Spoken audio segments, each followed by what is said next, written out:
بسم اللہ الرحمن الرحیم۔ السلام علیکم دوستو، آج کی ویڈیو میں ہم تذکرہ کریں گے ناز و نام کی زندگی چھوڑ کر اسلام کے غریبانہ آغوش میں آنے والے ایک بلند پایہ صحابی کا، جن کے واقعات اور کارنامے جان کر آپ کا ایمان تازہ ہو جائے گا۔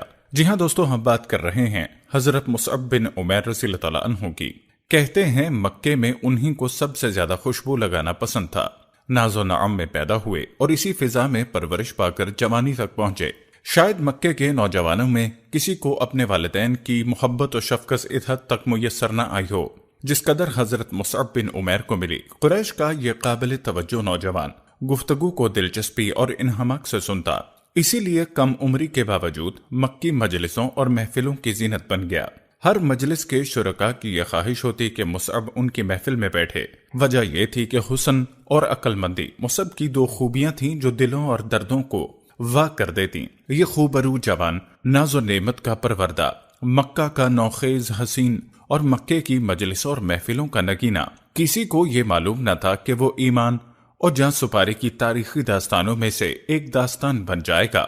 ایک روز اس نوجوان نے بھی وہ بات سنی جو اہل مکہ جناب محمد الامین صلی اللہ علیہ وسلم کے بارے میں کہہ رہے تھے کہ محمد کہتا ہے کہ اللہ نے اسے بشیر و نصیر رسول بنا کر بھیجا ہے اور اللہ وحدہ کی عبادت کی طرف بلانے کی ذمہ داری سونپی ہے۔ ان دنوں اہل مکہ کو صبح و شام اس بات کے سوا کوئی اور غم تھا ہی نہیں، کرنے کو کوئی اور بات تھی ہی نہیں سوائے اس کے کہ وہ رسول صلی اللہ علیہ وسلم اور آپ کے دین کے متعلق محو گفتگو رہتے۔ آپ نے جو باتیں اہل مکہ سے سنی ان میں یہ بات بھی تھی کہ رسول صلی اللہ علیہ وسلم اور مسلمان قریش مکہ کی مشغولیات، فضولیات اور ایذا تکالیف سے دور کوہ صفا کے اوپر ارکم بن ابی ارکم کے گھر جمع ہوتے ہیں۔ حضرت مصعب نے یہ سنا تو انتظار اور تردد کیے بغیر شام کو دار ارکم جا پہنچے۔ آپ کی تمنائیں اور نگاہیں تو پہلے ہی وہاں پہنچ چکی تھیں۔ وہاں رسول اللہ اپنے صحابہ سے ملتے، ان کے سامنے قرآن کی تلاوت کرتے اور انہیں نماز پڑھاتے۔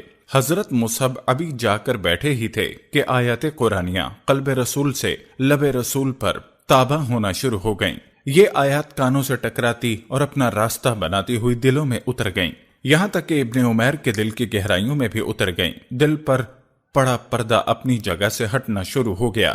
ادھر رسول اللہ نے اپنا دست شفقت و برکت آگے بڑھایا اور جذبات کی آتش سے بھڑکتے اور دھڑکتے دل کو چھوا تو سکون اور راحت کی شعائیں دل کی گہرائیوں میں اتر گئیں۔ جو نوجوان ایمان و اسلام لے آیا تھا وہ پلک جھپکنے میں اس طرح نمایاں ہوا کہ حکمت اس کی عمر سے دگنا نظر آنے لگی۔ اس کے اندر عزم و ارادے کی وہ قوت بھی آ گئی جو وقت کا دھارا بدل ڈالنے پر قادر تھی۔ دوستو، آپ کو بتاتے چلیں کہ حضرت مصعب کی والدہ خناس بنت مالک غیر معمولی شخصیت کی مالک تھیں۔ اس کی دہشت انگیزی بھی حد کو پہنچی ہوئی تھی۔ جب حضرت مصعب اسلام لائے تو روئے زمین پر ماں کے علاوہ کوئی قوت ایسی نہ تھی جس سے وہ بچتے یا خوف کھاتے۔ اگرچہ قریش مکہ نے اپنے بتوں اور اشراف کا سارا زور لگا کر حضرت مصعب کو ڈرانا اور بھگانا چاہا، مگر آپ کسی سے مرعوب ہوئے نہ خوف زدہ۔ لیکن ماں کا جھگڑا ہی ایسا خطرہ تھا جس کا سامنا کرنے کی آپ قوت نہیں رکھتے تھے، لہٰذا آپ نے اس پر فوری غور و خوض کیا اور اس فیصلے پر پہنچے کہ جب تک اللہ تعالیٰ معاملے کا فیصلہ نہیں کرتا وہ اپنے اسلام کو چھپائے رکھیں گے۔ پھر دار ارکم آتے اور بارگاہ رسول میں بیٹھے رہتے۔ آپ اپنے ایمان کو چھپائے ہوئے تھے تاکہ ماں کے غضب سے بچ سکیں، جسے ابھی تک آپ کے اسلام لانے کی خبر نہیں ہوئی تھی۔ مگر مکہ اور خصوصاً ان دنوں تے وہاں کوئی بات چھپی نہیں رہ سکتی تھی۔ قریش کے جاسوس اور کارندے ہر راستے پر موجود ہوتے۔ نرم گرم ریت پر پڑنے والے نشان کے پیچھے ایک قدم اور ہوتا۔ یہی ہوا کہ حضرت مصعب چھپ چھپا کر دار ارکم میں داخل ہو رہے تھے۔ عثمان بن طلحہ نے آپ کو دیکھ لیا۔ اس کے بعد دیکھا کہ آپ رضی اللہ تعالیٰ عنہ جناب محمد صلی اللہ علیہ وسلم کی طرح نماز پڑھ رہے ہیں۔ عثمان صحرا کی آندھی اور بگولوں سے بھی تیز نکلے اور فوراً ام مصعب کو جا خبر دی جو پوری حقیقت کے ساتھ مکے میں پھیل گئی۔ حضرت مصعب تب اپنی والدہ، خاندان اور سرداران مکہ کے درمیان کھڑے حق و ثبات کی یقینی کیفیت میں اس قرآن کی تلاوت کر رہے تھے جس کے ذریعے رسول صلی اللہ علیہ وسلم نے اپنے صحابہ کے دلوں کو دھو ڈالا تھا اور انہیں حکمت اور عزت اور عدل و تقوی سے بھر دیا تھا۔ ماں نے چاہا کہ ایک زبردست تھپڑ لگا کر آپ کو خاموش کرا دے، مگر تیر کی مانند حضرت مصعب کی جانب بڑھنے والا ہاتھ فوراً اس نور کے سامنے ڈھیلا پڑ گیا جس نے آپ کے چہرے کی چمک دمک میں روب و جلال کو یوں بڑھا دیا گویا بیٹے کا احترام ماں کے اوپر فرض ہو گیا ہے۔ ہاتھ سکون کے ساتھ وہیں رک گیا۔ جس طرح ماں کی ممتا کا یہ تقاضا تھا کہ وہ بیٹے کے چہرے پر مارنے اور اسے تکلیف دینے سے رک جائے، اسی طرح یہ بھی اس کے بس میں تھا کہ وہ ان معبودوں کی محبت میں جوش غضب سے بھڑک اٹھے جنہیں بیٹے نے چھوڑ دیا تھا۔ ماں انہیں گھر کے ایک گوشے میں لے گئی اور وہاں بند کر کے تالا لگا دیا۔ پھر حضرت مصعب اسی قید میں رہے حتیٰ کہ کچھ مومنین نے حبشہ کی طرف ہجرت کی۔ جب آپ نے ان لوگوں کے یہاں سے چلے جانے کی خبر سنی تو خود کو آزاد کرنے کا فیصلہ کر لیا۔ ماں اور اپنے چوکیداروں کو غافل پا کر حبشہ کی طرف ہجرت کر گئے۔ وہاں اپنے مہاجر بھائیوں کے ساتھ کچھ عرصہ رہے، پھر ان کے ساتھ مکہ آ گئے۔ پھر دوبارہ حکم رسول اللہ پر دیگر مسلمانوں کی معیت میں حبشہ ہجرت کر گئے۔ حضرت مصعب کا ماں کے ساتھ آخری ٹکراؤ اس وقت ہوا جب ماں نے واپسی پر دوبارہ آپ کو محبوس کرنے کی کوشش کی۔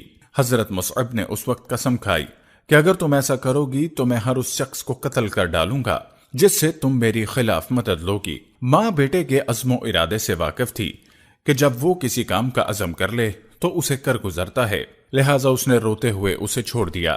بیٹے نے بھی روتے ہوئے ماں کو چھوڑ دیا۔ ایک دوسرے کو چھوڑتے وقت ماں کی جانب سے کفر اور اپنے بیٹے کی جانب سے اسلام پر قائم رہنے کا عجیب عزم اور اصرار سامنے آیا۔ ماں نے گھر سے نکلتے وقت کہا، جاؤ اپنی مرضی کرو، میں دوبارہ تیرے پاس آؤں تو تیری ماں نہیں ہوں گی۔ ماں بیٹے کے قریب ہوا اور کہنے لگا، ماں میں تیرا خیر خواہ ہوں، میرے دل میں تیرے لیے نرم جذبات ہیں، تو یہ گواہی دے ڈال کہ اللہ کے سوا کوئی معبود نہیں اور محمد اس کے بندے اور رسول ہیں۔ ماں نے غضبناک کیفیت میں جواب دیا، ستاروں کی قسم، میں تیرے دین میں داخل نہیں ہوں گی، یہ تو میری رائے کو بے وقت اور عقل کو کمزور کر دے گا۔ پھر حضرت مصعب نعمتوں بھری زندگی پر فقر و تنگ دستی کو ترجیح دیتے ہوئے باہر نکل آئے اور خوش لباس اور خوشبو پسند جوان یوں نظر آنے لگا کہ کھردرے کپڑے کی قمیض زیب تن کیے ہوتا۔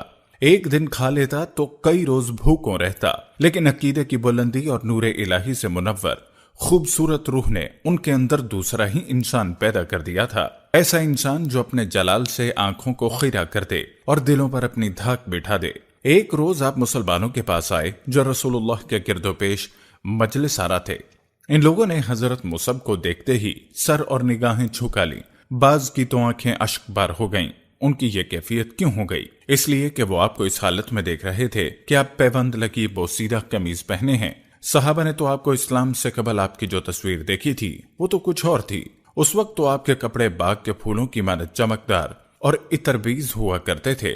رسول اللہ دیر تک آپ کو حکمت اور عزت اور محبت بھری نگاہوں سے دیکھتے رہے، پھر آپ کے مبارک لبوں پر روبدار مسکراہٹ نمودار ہوئی۔ آپ صلی اللہ علیہ وسلم نے فرمایا، میں نے مصعب کو دیکھا ہے کہ مکے میں والدین کا کوئی بیٹا ایسا نہ تھا جو اس سے بڑھ کر نعمتوں سے بہر و اندوز ہوتا، لیکن مصعب نے ہر چیز کو اللہ اور رسول کی محبت میں خیر آباد کہہ دیا۔ دوستو، یہی وہ دن تھے جب رسول اکرم نے ایک بہت بڑی مہم کے لیے آپ کو منتخب فرمایا اور یہ طے فرمایا کہ آپ مدینے میں اسلام کے پہلے سفیر ہوں گے اور ان انصار مدینہ کو دینی تعلیم دیں گے جو عقبہ کے مقام پر رسول اللہ کی بیعت کر چکے تھے۔ ان کے علاوہ دیگر لوگوں کو بھی دعوت اسلام دے کر حلقہ دین میں داخل کریں گے۔ ان دنوں رسول اللہ کے اصحاب میں وہ لوگ بھی شامل تھے جو عمر و مرتبہ میں حضرت مصعب سے بڑے اور رسول اللہ کے زیادہ قرابت دار تھے، مگر رسول اللہ نے حضرت مصعب کو اس کام کے لیے منتخب کیا۔ حضرت مصعب کو بھی خوب معلوم تھا کہ انتہائی خطرناک معاملہ ان کے سپرد کیا جا رہا ہے۔ اس مدینے میں اسلام کو پھیلانے اور بڑھانے کا معاملہ ان کے سامنے رکھا گیا ہے جو ان قریب دارالہجرت قرار پانے اور دعوت اور داعیان اور غازیان و فاتحین کا مرکز بننے والا ہے۔ حضرت مصعب رسول اللہ کی رسالت کو مکمل طور پر سمجھ چکے تھے۔ آپ جان گئے تھے کہ رسول اللہ کے داعی اور دین کی طرف دعوت دینے والے ہیں جو انسانیت کو ہدایت اور صراط مستقیم کی طرف لے جاتا ہے۔ حضرت مصعب اسی وقت حضرت اسد بن زرارہ کی مہمانداری میں اٹھتے ہیں اور قبائل و مجالس اور بستیوں پر چھا جاتے ہیں۔ آپ لوگوں کے پاس اپنے رب کی کتاب لے کر جاتے ہیں اور بڑی دلسوزی کے ساتھ اللہ تعالیٰ کے اس جملے کو بیان کرتے ہیں، اللہ ہی واحد معبود ہے۔ حضرت مصعب نے اللہ تعالیٰ کی عطا کردہ بہترین دانش اور کمال اخلاق کا سہارا لیتے ہوئے اس امانت کا بار اٹھایا۔ آپ نے اپنے زہد اور ترفع اور اخلاص کے زور پر اہل مدینہ کے دلوں کو فتح کر لیا اور وہ فوج در فوج دین میں اترنا شروع ہو گئے۔ پیارے دوستو، یاد رہے کہ جس دن رسول اللہ صلی اللہ علیہ وسلم نے آپ کو مدینہ بھیجا تھا، وہاں ان 12 آدمیوں کے علاوہ کوئی اور مسلمان نہیں تھا۔